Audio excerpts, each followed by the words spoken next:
নমস্কার বন্ধুরা, আবার চলে এসেছি তোমাদের জন্য নতুন নতুন রেসিপি নিয়ে। আজকে আমি বানিয়েছি লাবড়ি।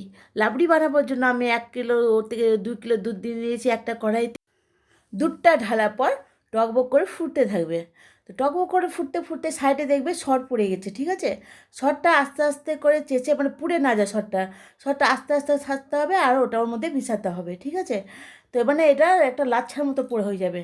তো এই লাবড়িটা খেতে খুবই সুন্দর লাগে। একবার তোমরা তো যে তৈরি করে খেতে পারো, মানে কী বলবো, একবার খেলে বারবার খেতে ইচ্ছে করবে।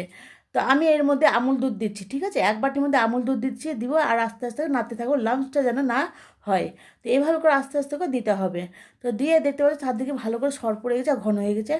আর দিচ্ছি চিনি, ঠিক আছে? চিনিটা একটু বেশি মিষ্টি দিবে না, অল্প মিষ্টিটাই, হালকা মিষ্টিটাই খেতে ভালো লাগে। বেশি মিষ্টি হলে খেতে ভালো লাগবে না, ঠিক আছে? তো তোমরা একটু টেস্ট করে দেখতে পারো মিষ্টি কতটা আছে। তো এবার যদি বেশি লাগে তো একটু বেশি করে দিতে পারবে, তোমাদের চয়েস হিসাবে। তো একটু আস্তে আস্তে দেখতে পাচ্ছ কত ঘন হয়ে গেছে।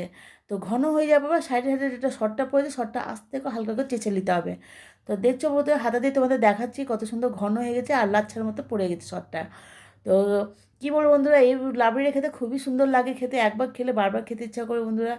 তো আস্তে ঘন হয়ে গেছে, উপর থেকে দিলাম এলাচ গুঁড়ো। তো এলাচ গুঁড়ো দিয়ে ভালো করে নাড়াচাড়া করে নিচ্ছি, নাড়াচাড়া করতে করতে অনেকটা দেখছি ঠান্ডা হয়ে গেছে। ঠান্ডা হয়ে যাবে একটা ভালো বাসনে ঢেলে দিচ্ছি, ঠিক আছে? দেখো বোধ হাতা দিয়ে দেখাচ্ছি, দেখে কত সুন্দর লাগছে। তো এবার এটাকে ভালো করে নাড়াচাড়া করে দিচ্ছি যে একটু ঠান্ডা যেন হয়ে যায়। আর উপর থেকে একটু কাজু আর কিশমিশ দিয়ে গার্নিশ করেছি, দেখতে ভালো লাগবে, খেতে তো অসাধারণ লাগবে। এটা যদি একটু ফ্রিজে রেখে খাওয়া যায় আরও সুন্দর লাগে, ঠিক আছে? বন্ধুরা যদি ভালো লাগে এই রেসিপিটা লাইক কমেন্ট সাবস্ক্রাইব করবে, যাদের যাদের শেয়ার করে। ভালো থাকো, সুস্থ থাকো, আমার ভিডিও দেখতে থাকো, বাই।